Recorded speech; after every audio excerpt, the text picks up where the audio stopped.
Clay. Thank you very much, Dr. Nesbitt, for what's sometimes called the I love me paragraph. So I'm going to be talking about suicide prevention and prediction, which I think is, for most of us, is a pretty relevant topic to get a sense of, where I'm coming from with all this. Anyone know who this person is? TV character? From MASH, yeah. This was Dr. Friedman. So he was the military psychiatrist on MASH. So that was me for a long time. So a lot of my background in doing suicide prediction came from that particular population, which was very different than what we get here. And that's going to be one of the key themes here, is that populations are different. Honestly, there I was looking, when I was a military researcher, we were looking for people who were faking good, who were trying to come across as better. And obviously our population here is very, very different. But I think that there is a lot of research that overlaps.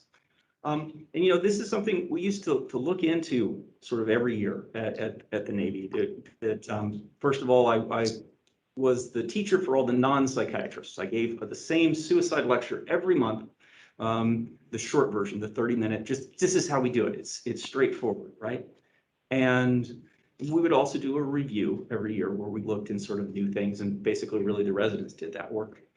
But even as somebody who's done this all the time, something that came here is I think many of us were shaken up a little while back, without giving away privacy details, about an event that happened here, and realized, how much do I really know? And though previously I thought I was going to give a grand rounds on PTSD, because that was my main area of research and work for years, and if anything that I have some particular knowledge of, it's that. But I thought this is probably more relevant, something that we need to think about emotionally for ourselves, but also as a practical level, reviewing the data on that, how we do it. So the other thing that I think is relevant to this, does anyone remember the theme song of the show that Dr. Friedman was on MASH? The suicide is painless. Which it isn't, but I hope that this talk will be as painless as possible. And in this regard, I am not claiming to be the smartest guy in the room. I realize that everyone here does suicide prevention. This is probably the photo of the smartest collection of human beings that ever sat down in one place in history.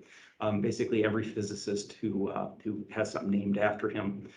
So I'm not claiming to be Einstein or Bohr or Madame Curie in this. I'm the guy seated next to him. By the way, he was still a Nobel Prize winner, so that would be pretty impressive, but not even that great. But the point is that this is a group of smart people, and I very much would like to hear your input. It's hard to do interaction, when a lot of this is online. It's really good to have people in front of me, even if it's a small crowd as opposed to a big auditorium. It's good to have it, and I want people to participate, including those of you who are watching on the camera. If you want to chime in and type something, please do as we go along. So, standard suicide stats that I think most suicide talks start with, in the United States, we have 33,000 suicides every year. There's a lot more suicides in this country than there are murders. And that a lot more than, say, died on September 11th, by multiples.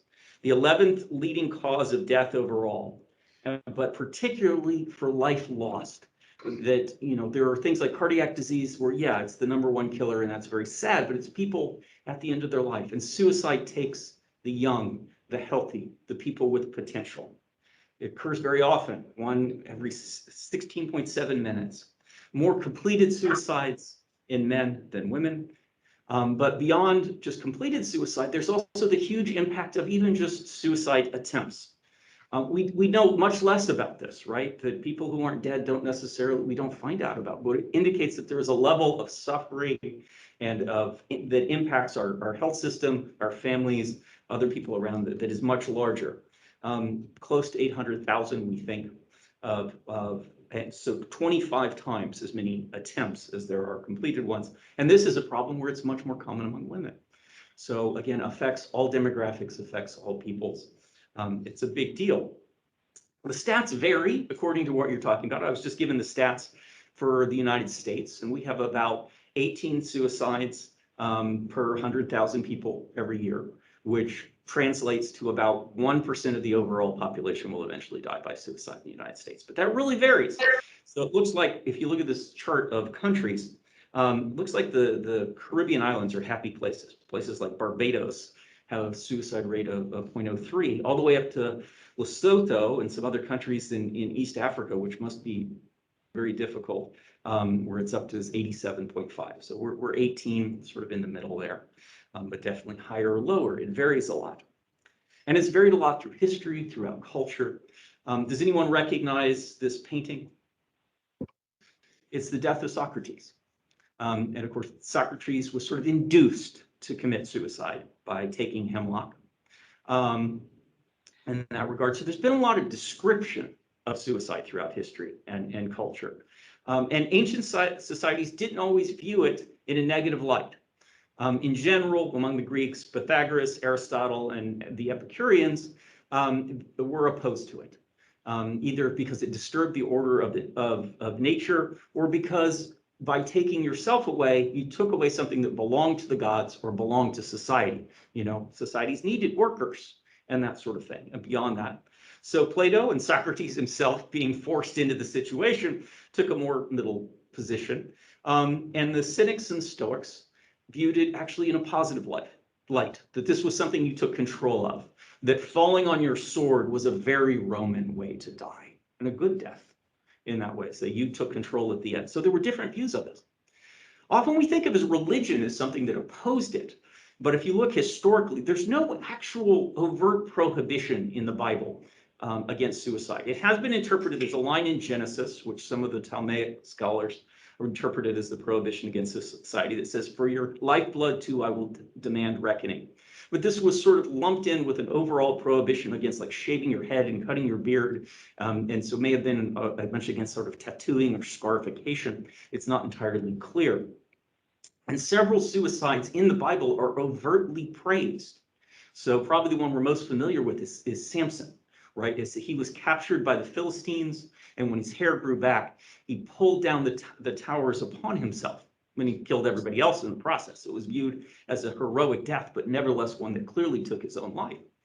And also there's a description in Gittin in which there are 400 basically children who are forced into what is essentially prostitution and idolatry in ancient times, and they throw themselves into the river rather than be forced into this life where they would commit sin. And this was viewed as a great blessing, that there were things that were far worse, for sure, that was viewed that way. So this sort of shifted sometime in the Middle Ages, where it was overtly viewed as a sin. It was viewed not as something that we would save people from, but something that was viewed as actually termed self-murder. It was just as same as you would kill somebody else, because again, you were taking away from society, you were taking away from God by doing this. It was a moral failing, not something that we would otherwise save people from, help them with their depression. And it had some weird fallout, by the way, in terms of that, because suicide was the only unforgivable sin, the one you were guaranteed to go to hell for. There was actually a wave of people killing infants because they knew they would be executed for that, and the infant was guaranteed to go to heaven. So they hadn't really committed a bad thing against that person, and they could die, to the extent that the Catholic Church ended up saying that you couldn't be executed for doing these things because they didn't want to participate in the suicide.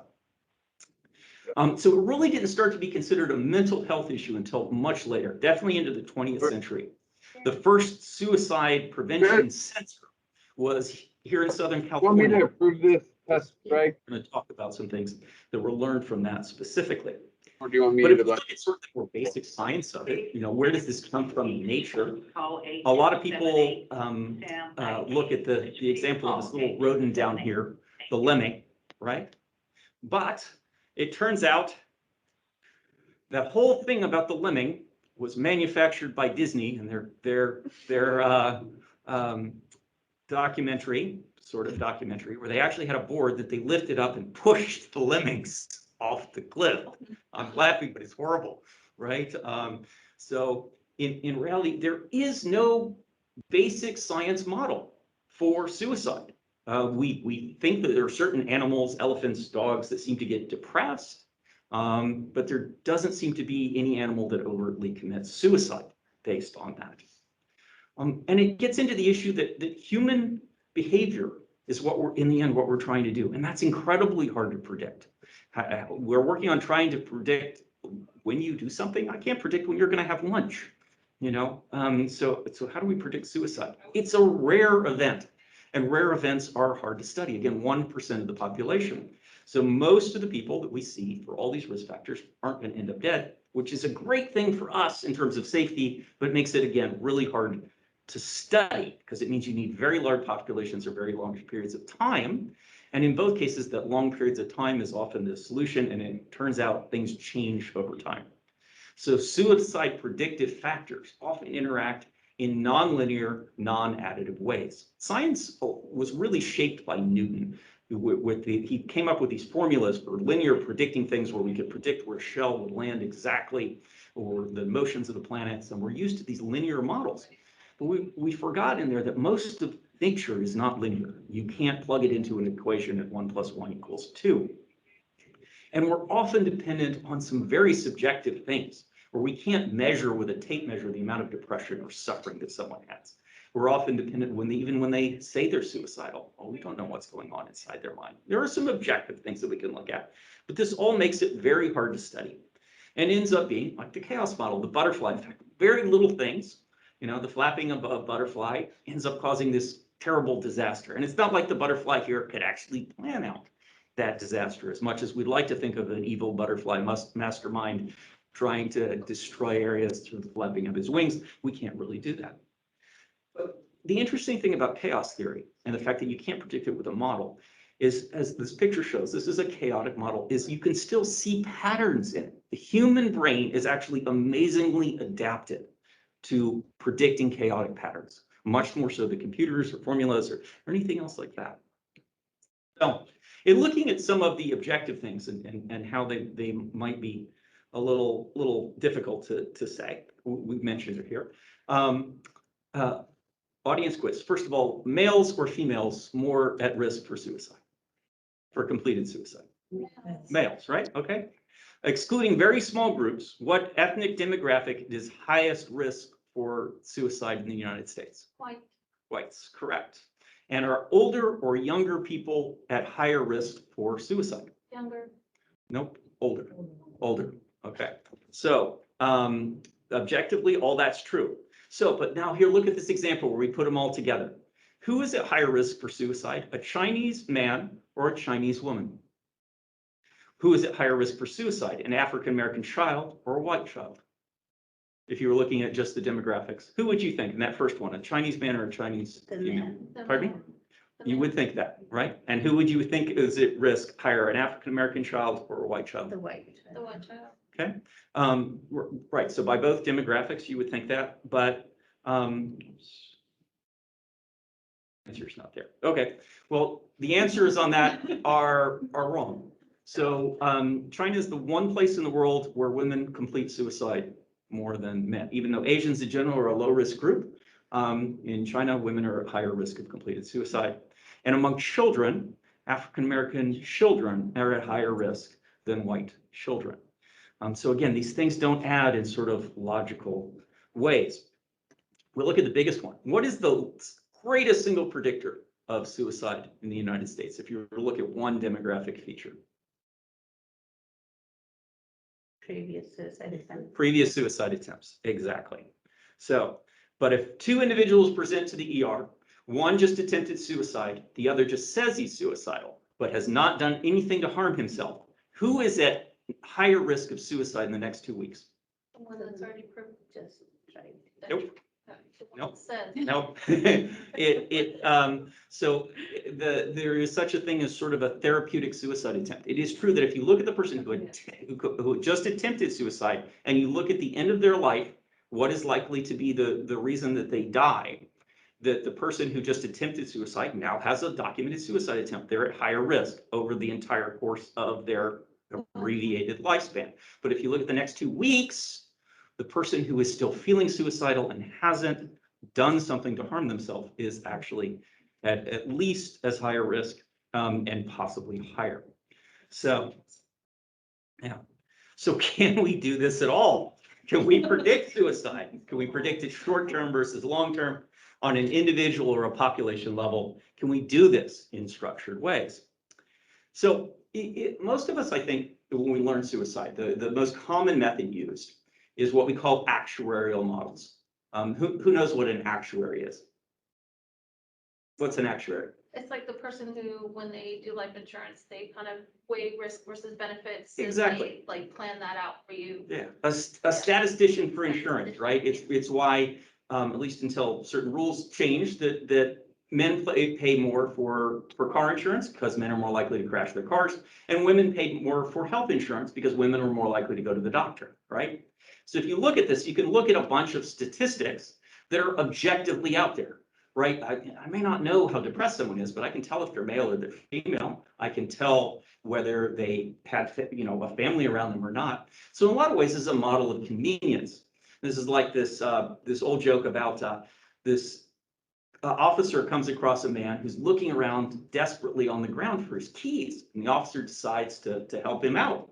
And he starts looking for him, and they're doing this for about an hour, and he just can't find it. And the officer says, "Are you sure you lost him here?" The guy said, no, they were over, I lost him over in the parking lot somewhere, but the light is better here. That we look at actuarial models because the light is better here. It's statistics and things we objectively can find and plug into models and publish studies on, right? So it doesn't necessarily mean it's the best, but there is a lot of information on it. And in looking at the demographics of this, there's some things that sound pretty dang powerful. 90% of suicides are associated with some form of mental illness. Depression, bipolar disorder, schizophrenia, and substance use disorders accounting for the majority of those. Borderline personality disorder also being a very high-risk diagnosis, somewhere within the range between 10 and 400-fold risk higher than the general population. Now, that doesn't mean everyone has been seen. Only 60% of those folks will have actually seen mental health, but it's a pretty powerful predictor. A large percentage are found to have drugs or alcohol in their system. So that's, again, another huge objective predictor of suicide. Again, we talked about the most powerful predictor. Half of suicides are known to have a previous attempt, if you're looking at positive versus negative predictive value. And half of suicides are by firearm. And if you have a firearm, a first attempt is 140 times more likely to be lethal. So these are often what we talk about as the big four in the United States. So chronic mental illness, drug or alcohol use, previous suicide attempts, and access to firearms.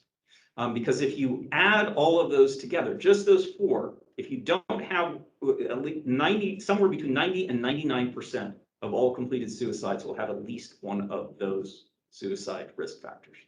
I challenge you to think of a completed suicide, or even in retrospect, we couldn't find one of those four. And there are more. There are also things that we look at in terms of protective. We know that there are cultural or religious backgrounds that oppose suicide as protective. So Catholics are at lower risk than Protestants. Marriage is protective. Individuals with children, obviously, are more protected. Access to mental health services is protected. The fact that this hospital sits in San Diego lowers the suicide rate. So access is important. Now, unfortunately, the effect of these protective factors is actually pretty low compared to risk factors. So overall, that only adds up to like 5% of the prediction. But there are things that protect.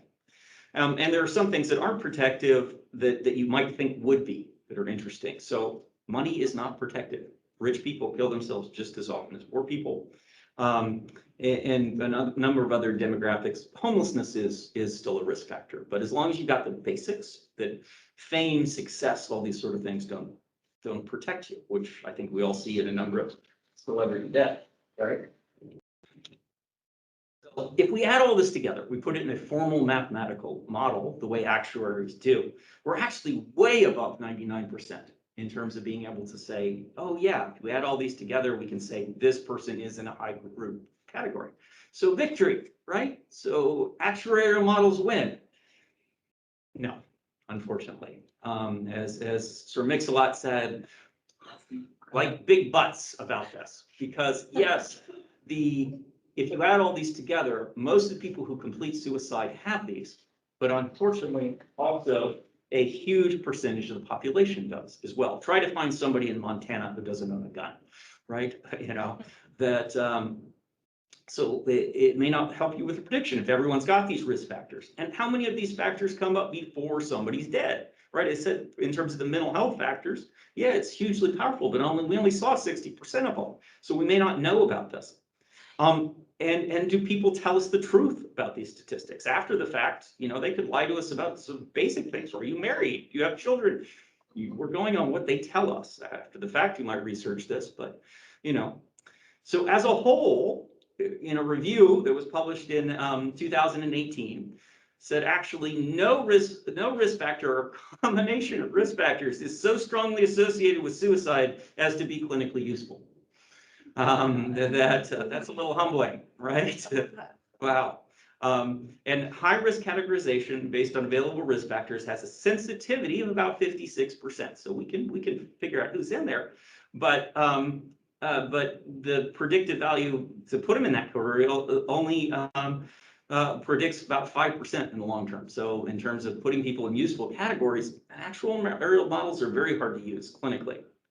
Now, this all depends on humans, right? Again, they add in weird ways. Most of us aren't thinking, oh yeah, again, that person is ethnically Chinese and female, so they're higher risk and A plus B. So there is some published data that says computers might do a better job of this, that when you take 400 variables and add them all together and have to modify them, the computers might do a better job of this. But there's also been some challenge to that research, because if you look back on it, actually computers have been doing a better job than we have since the 70s. And so computers weren't very sophisticated back there. And a lot of people think that the reason the computers do a better job is because they're not going to do anything to you. That these are in purely research settings. And you're telling the computer, yes, I'm suicidal. And the computer says, that's very interesting. I'm going to log that and then plot my future data. Whereas the psychiatrist you tell it to, if you tell them I'm going to go lock myself up, I'm going to go kill myself, is going to lock you up, right? So you're not going to tell the psychiatrist necessarily the truth about that, the same way you might tell a computer that is not going to do anything about it. This is why also in research models in general do better jobs at prediction than we do in the real world. And some researchers are very proud of themselves with this, you know, we're just smarter. It's like, no, the people are telling you more of the truth, because as opposed to when you're in a hospital, you tell people what you want to get the outcome that you want. So that could be true. So beyond just using these purely demographic statistical models, there have been some ideas of connecting to people on a human basis, but still thinking about it in a structured way. And the real father of this is blocking on his name, Schneidman. He was the guy who founded that suicide prevention center in Los Angeles in 1958. And wrote this famous book, Voices of Death. And what he was doing as part of this is informing this, was he ended up researching people's lives. He read their suicide letters. He interviewed their families after the fact. And he tried to figure out, just on a Gestalt level, what is actually going on here that people are attempting or completing suicide. And he came up with what he called the pain pressure perturbation model. And they put numbers on it, like there's a 0 to 10 scale. But unlike, you know, we're not plugging it into a mathematical model. It was the concept, like this Likert scale. So it's a little bit a lot. And what he said is that basically people complete suicide when they're in the greatest pain they've ever been in, that they're under the greatest objective pressure. Their life is a country music song, you know, the wife left me, my dog died, the pickup truck won't start, sort of thing. And there's something wrong in their thinking altogether, because even when your life is miserable, there's a strong protective force in our brainstem somewhere that keeps the species alive. So you have to overcome all of that. If you've lived through something worse before, you've through worse pain and you didn't kill yourself, if you've been through worse pressure and you didn't kill yourself, you're probably not going to do it now. But even beyond that, something else has to go wrong, like the alcohol, like the mental illness, things sort of thing. And then we could get a sense of this and say, yeah, all three of those legs of the stool are falling apart, and this person is at high risk. So he was talking more about this state versus trait idea, as well as we have to predict the risk now. We have to look at the person in front of us, not over the lifetime where these demographics might predict, but right now, that difference between the person who just attempted right now and what's the risk of the next 2 weeks versus the over their lifetime. And it has been shown that if you look at it and you talk to folks, about 80% of completed suicides are thought to have given an indication of distress. That still leaves 20% who never come to anybody. But voice suicidality is actually predictive of suicide. We might sometimes we think that that's the opposite, right? If they tell us they're suicidal, they're probably not, and vice versa. But objectively, that it has been found for everybody. So again, different populations, some of fake good, fake bad, that it is predictive somewhat, but it's tiny, it's 1%. So actually, hopelessness is actually a bigger predictor of suicide than saying you're suicidal. So but getting a gestalt of someone who they just seem like they've given up on the world, that's a bigger deal than them just coming in and saying, I'm going to do this. Depression is at least as predictive in and of itself as voice. And as a whole, there's evidence that as part of this, that we actually do learn something over all of our training and interacting with patients, that the psychiatrists are actually better than the general population at predicting suicide. Now, unfortunately, the best evidence of this is not encouraging. So basically that we can pick an enriched population of people who are going to kill themselves. Because we talked about what's the biggest predictor over a lifetime of who's going to kill themselves. It's prior attempts. But if you were to look at the next 2 weeks and you had to pick somebody who you think is going to kill themselves over the next 2 weeks, and you're just somebody, your actuary coming in there who has to pick somebody out of a hat, where do you find your most likely candidate? Anyone? Recent discharge? Yep, exactly. Psychiatric hospitalization. So we are picking the people who are genuinely suicidal and we're putting them in a hospital. Now that comes to the larger question though of whether we can change it. There is some, by the way, some formal evidence that if we look at this as well, there have been some studies that looked at basically experienced attending psychiatrists versus psychiatrists that are in training versus the general population or other people like police officers and that sort of thing. And there is some evidence that we actually do a better job of predicting who's going to end up dead.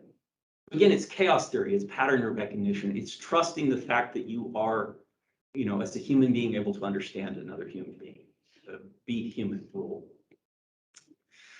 There are former scales that still try to get at this. Did anyone learn SAD personas in med school or nursing school or anything? That was an old scale that they used to teach us all to go over this stuff.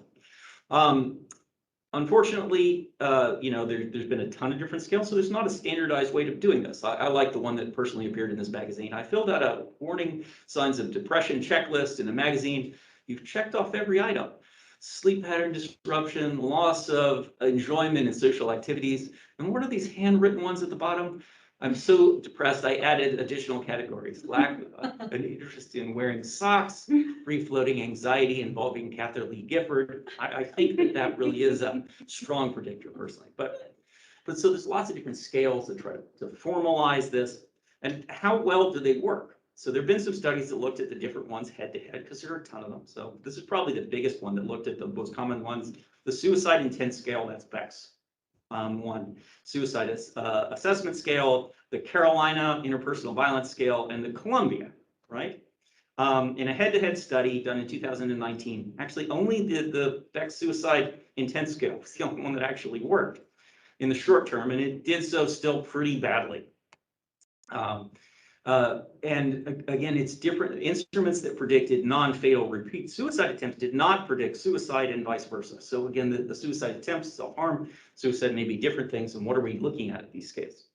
So if the Columbia isn't that great, isn't the best scale, why are we all ended up using the Columbia Suicide Risk Assessment Scale? The cynical answer is that it's free, right? They charge you for bet scales. Also, the other cynical answer is that Joint Commission makes us, right? They want everybody doing things the same way, even if it's the same wrong way, right? Created any opiate crises lately, JC? I won't say that during the audit, I promise. But slightly less cynical answers. The lack of copyright and the lack of being charged actually means that it can be quickly adapted. Again, we developed a military scale of it before. You can use a short version that's a screener. You can develop the big research one that takes pages. And And the detailed version is become the gold standard of research. So if you're trying to translate what has been published and studied into clinical practice, it allows a much more direct translation in there. And Jaco's not entirely wrong that looking at things the same way allows us to compare apples with apples. So it's a quality monitoring tool as much as a suicide.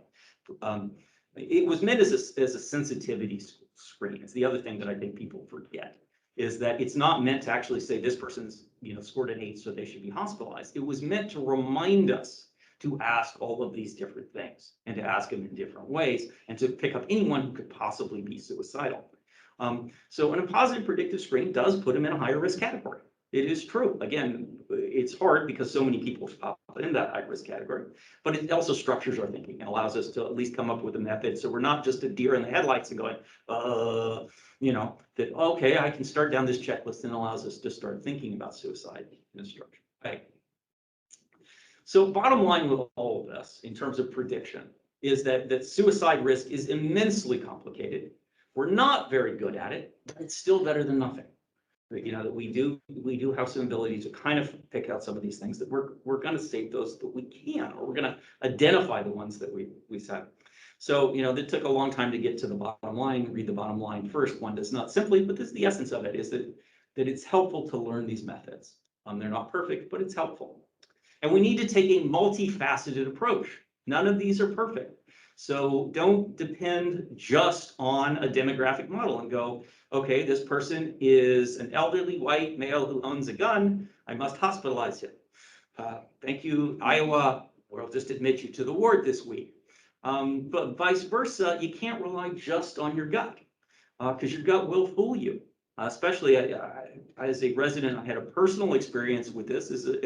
When you're an early intern or resident and you're just up for 36 hours straight, you think everybody's faking because it causes you more work, and you're tired. You've seen person after person after person where nothing bad happens, and your gut is like, everybody is faking. And also the nurses who call me at 3 o'clock in the morning and tell me that the person has a fever of 104 were obviously just doing that to piss me off because I'm exhausted at this point. So your gut will fool you, but vice versa. You have your first suicide of someone you really got to know, who was not just somebody you saw in ER, but was on the ward, and all of a sudden you're scared of everything because your gut tells you the world is a dangerous place. So your gut can fool you. Your gut is important. I'm not telling you to minimize that, but again, multifaceted. We have to take the objective, we have to structure our thinking, but we also have to look at our gut and put those together. But all of this, okay, let's say we can identify something. We know we have a problem. Now what? If anyone remembers the Finding Nemo, they got out, great. What do we do now? We got somebody who is suicidal. Well, we know we can hold someone, right? Right? You get a 5150, you get a 5150, everyone gets a 5150. Does that make a difference? It's interesting looking at the history of the LPS Act. This took me forever to find this stuff. I eventually found a YouTube video of them interviewing some of the lawmakers who were involved in the original thing, because I couldn't find a lot of documentation, because my question was, like, what was the thinking behind this? And why 3 days? Where did that come from? So it was actually intended not as a way to hold people, but it was intended as a way to let people go.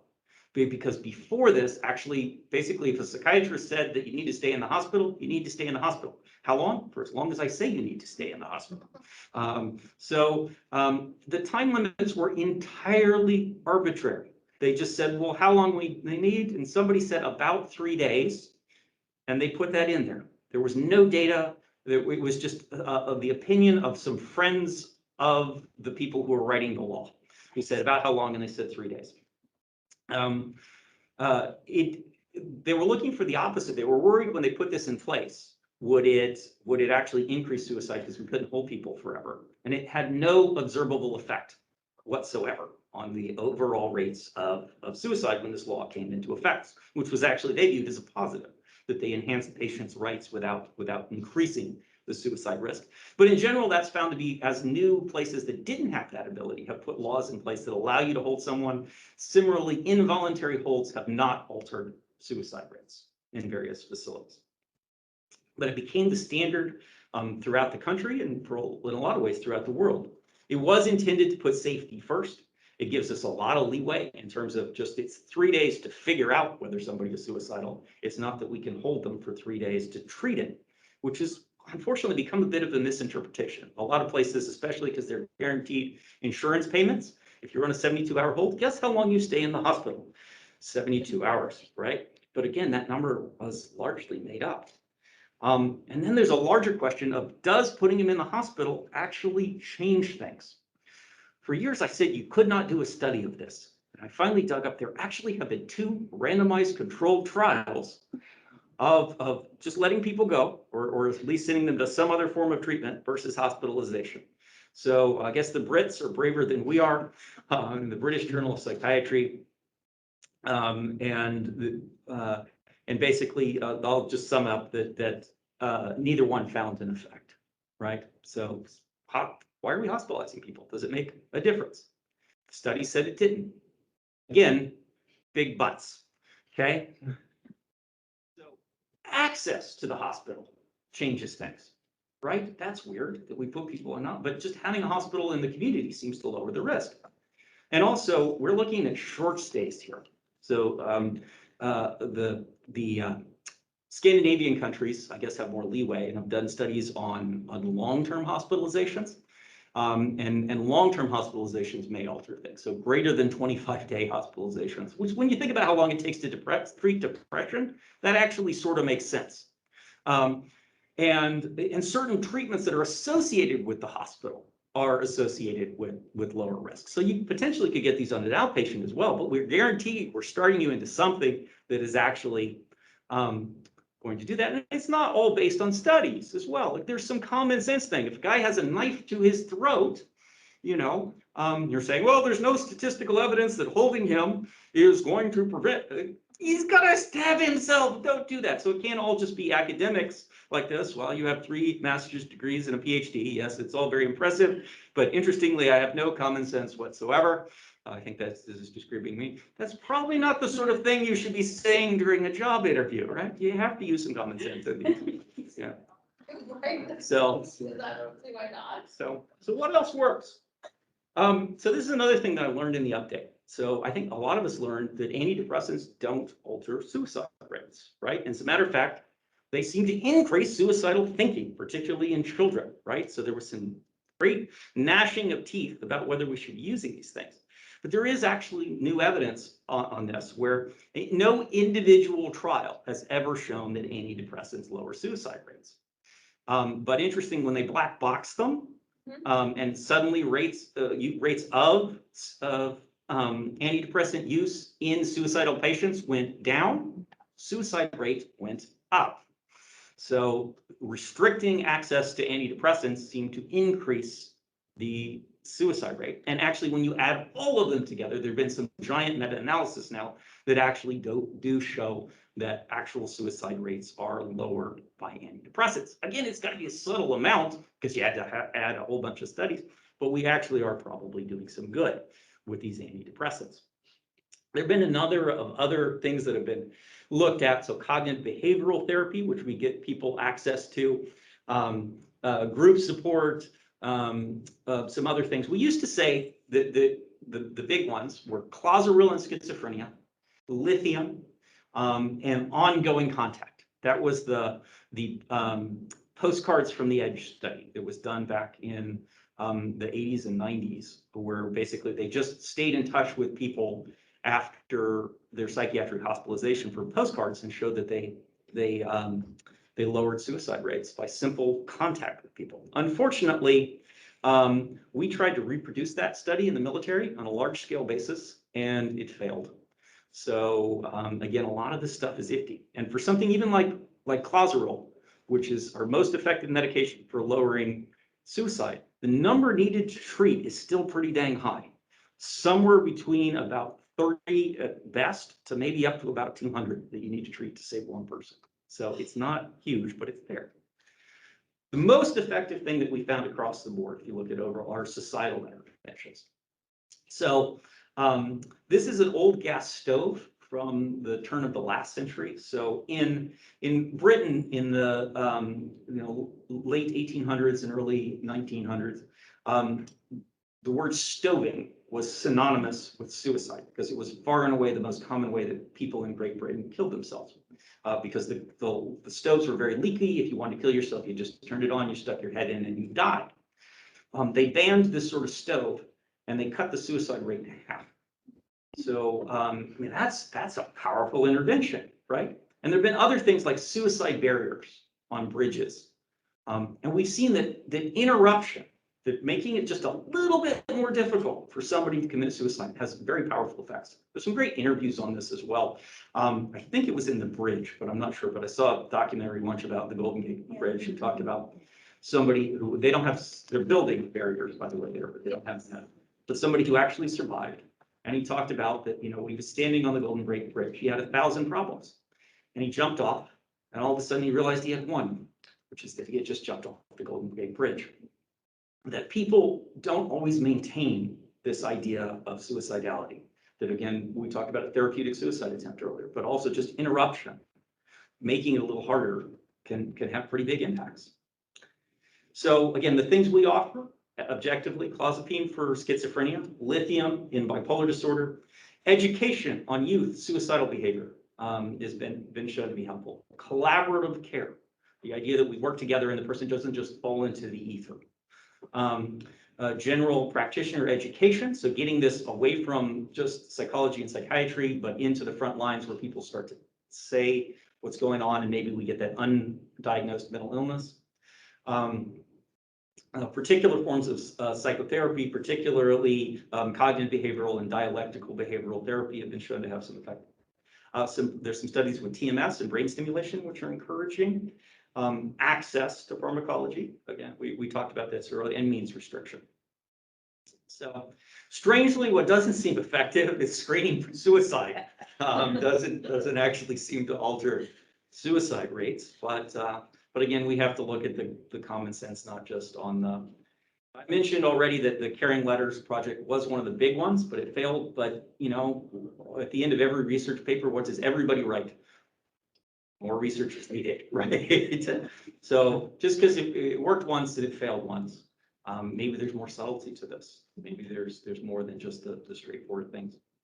Some new options that are kind of exciting that are out there. Ketamine has had some dramatic effects, at least on suicidal thinking, whether that'll translate in the long term.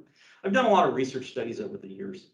And usually I'm sitting at the end with my data sets, analyzing and going, oh, finally I picked something out. A lot of times it's not obvious in psych in particular. You know, with antidepressants, I've often wondered, you know, like really, was it just coincidence that person got better, you know, versus the meds? Because it's not obvious. Ketamine was the most obvious thing I've ever seen. We took people who we had already committed to admitting. And this was a place where we tried to block suicidal admissions all the time. So we were convinced that they were at least going to keep saying they were suicidal. There was nothing we could do to change it. Because we've talked to them for an hour already on this. This is a place where we actually really engaged with our patients. So we tried to talk them out of suicidality, give them other options. Nothing had changed them. They were rock solid, randomized them to ketamine or placebo. And we used, by the way, 0.2 milligrams per kilogram, which is a dose at which most people can't tell if they got the placebo. So it's not that we were getting a high on ketamine. We're using a really, really low dose that we were reproducing, by the way, Yale study. This is not ours to begin with. We were just copying it. But it was amazing. Is that it was the only, basically nobody who got the placebo changed their opinions on suicidality. But within 2 hours, somewhere between a third to half of people who got the ketamine felt better. And we looked at that down the road, and that persisted. That weeks and weeks later, after the ketamine should have theoretically worn off. So the idea that maybe that people could get better early.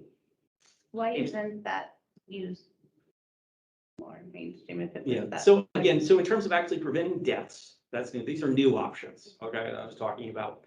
So yeah, there has been part of it is there now finally is an FDA approved version of ketamine. Before ketamine was not approved, and a lot of we had to get through all kinds of regulatory things to allow psychiatrists to use it. Because previously, because it's a Schedule II substance and it's considered an anesthesia drug, only anesthesia and the ER were allowed to use it. So we had to do backflips to be able to get it. But there is an intranasal. It has not been studied in the same way for suicidality. The other thing that's out there are some internet vet options that really look really interesting. Try Googling the word suicide these days. How do I kill myself? It'll send you to the suicide prevention hotline. Facebook, all these evil internet companies that we generally think of being are actually doing some positive things there. And there seem to be some positive impacts of this in detecting people. Because again, people are more honest with computers, right? Clear your browser history in that regard. But, we do things in front of the computers that we otherwise would never tell anyone. So people, they start Googling, rope and the stool, that it makes a difference. But, so there's some new things out there, but don't forget in all of this that the old fashioned still works. Anyone know this book? Okay, Mount Misery. So this is the author who wrote a much more famous and successful book that everyone should read for sure, which is The House of God. Amazing book about being a medical intern. At the end of that book, he gives up and he becomes a psychiatrist. Being an intern is just too hard. And he wrote a follow-up book, which was nowhere near as entertaining, which is Mount Misery. So it wasn't as successful. But the thing that the House of God was known was that there were all these rules for how to be a doctor. That there is no body cavity that cannot be reached by a 12-gauge needle and a good left arm. There were like 30 rules in there. For psychiatry, he had one rule: be human. Be human. In this, that just interacting with someone as a person is the thing that we always need to go to in psychiatry. That still matters. That friends help, family helps, faith helps, basic resources help. A sandwich may have saved somebody's life. Regular life helps. You help. If you're able to talk to a patient, if you've done so probably in your family life, but also here, you probably have saved lives just by caring for somebody. It makes a difference. And it's not something we can just ignore. For all the other statistics, this is not something that goes away if we just decide, oh, well, it's hard to predict. Like this cartoon says, oh, nuts, there are bugs on my lettuce. Relax, till it's Mother Nature will handle it. Birds will flock to the garden and eat the bugs, and then crows will turn up and drive the other birds away. And the locusts will drive them out. If we ignore it, it just gets worse. So we got to do something. But also in this, I got to say, for all of we train for this, we think about it, especially in the context of what happened here. You can't beat yourself up. This is a book by a friend of mine, Heidi Kraft. We served in the military together, and we actually both wrote books about the same time, and hers hit the bestsellers list and mine sold about 35 copies. So not that I'm jealous, but tying back to the MASH story, that she took this line from MASH, which was talking about where the doctors in there are broken up about patients who are dying. And the senior surgeon explains to the less experienced one, there are two rules in medicine, or he was talking about war in particular, and which is why it refers to men at this time as Korean, but it applies to everyone. Well, rule number one is young men die, and rule number two is doctors can't change rule number one. That no matter what we do, we're going to lose people. There are people who seem to have the best and brightest of lives. There was these comments about these celebrities. Robin Williams' friends. He was always happy. Everyone adored him. Kevin Spade's dad. I just talked to her an hour before, and she was planning a trip. She was just like her brand, happy, cheerful, and full of color. Anthony Bourdain's best friend. He loved his life and had this extraordinary ability to just connect with people. So we miss these. It's not easy to see. None of us know the individual suffering. We only can save the ones that we can. And in all of this, again, we need to think about ourselves in this and who we care about. So last part, I'll just say, for the out of focus group at the end, and the suicide prevention lifeline is there, that's helpful too. So I'm sorry, I didn't actually mean to include that last slide. I cut it out for privacy's sake, but to some extent, I'm glad it was there. because I do think it's something we should talk about, and that we need to realize that we're not perfect, and that we do still do good, even if we don't save everyone here. So that's my talk for today. If anyone has questions, concerns, thoughts, or comments that they'd like to add for the focus group, I'd love to hear them. I just had a question. Has there been any like studies like why women are more likely to attempt and less likely to succeed? So yeah, so it's actually been looked at more in terms of probably why men succeed, is probably the wrong word, but end up dead. Men as a general are more violent, more aggressive, and they tend to use much more violent means as a whole. That's been the big thing, that men are much more likely to use a car, a gun, or other very lethal means, where women are more likely to cut. Women in general are more help-seeking than men as well. So, you know, there's always the question about suicide attempts. Is that a cry for help in some way? That women are better at that than men are, and maybe they bend before they break, perhaps. That's the best guess. Anything else? All right, I actually did make this on time. I'm impressed with myself for that. So thank you for giving me an hour of your time in that regard. I appreciate it. And I'm glad that we're interacting again and learning together. Again, if you do think of things after the fact, you know, I think we can all keep educating ourselves and each other on this topic and all of psychiatry. So thank you. Thank you, Dr. McClay. Thank you.